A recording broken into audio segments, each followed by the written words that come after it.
Hello, আসসালামু আলাইকুম। দেখেন আমার এই বস্তার কাটিংগুলোর অবস্থা মাশাআল্লাহ ভালো। আমার এই বস্তার কাটিংগুলা দেখেন আমার পলির কাটিং। পলিরগুলা কম বাট ফুটছে। বস্তারগুলা কিন্তু ম্যাক্সিমাম ফুটে গেছে। দেখছেন? আমি দেখেন বস্তাতে অনেকগুলা লাগাইছি সেজন্য। কারণ আমি বস্তাতে এর আগে সাফল্য বেশি পাইছি। সেজন্য এই বস্তাতে লাগাই। যেমন অনেকগুলো আমি বস্তাতে লাগাইছি, বস্তার বাট ম্যাক্সিমামই এখন ফুটতেছে। এই দেখেন এই যে আরো। এটা তো বড় হয়ে গেছে মাশাআল্লাহ। দেখছেন কত বড় হয়ে গেছে? এটা ভালো জাত। এটা কি জাতের নাম লেখা আছে অবশ্যই। তারপর হচ্ছে এখানে কিছু লাগাইছিলাম, এখানে মোটামুটি ভালো হয়েছে।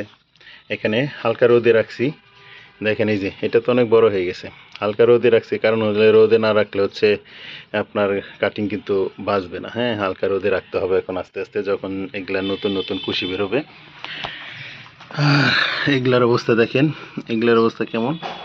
এগুলা কিন্তু কুশি বেরোচ্ছে না যে এমন না, বেরোচ্ছে। ওই যে দেখেন, ওই যে বেরোচ্ছে, মানে ওই যে অনেকদিন পরে উকি দিচ্ছে, দেখছেন এই যে।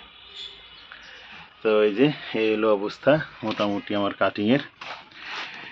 ইনশাল্লাহ এবছরও কিছু মানুষকে গিফট দিব কাটিং থেকে। তো ইনশাল্লাহ পাশে থাকবেন সবাই, ভিডিও শেয়ার করবেন ইনশাল্লাহ।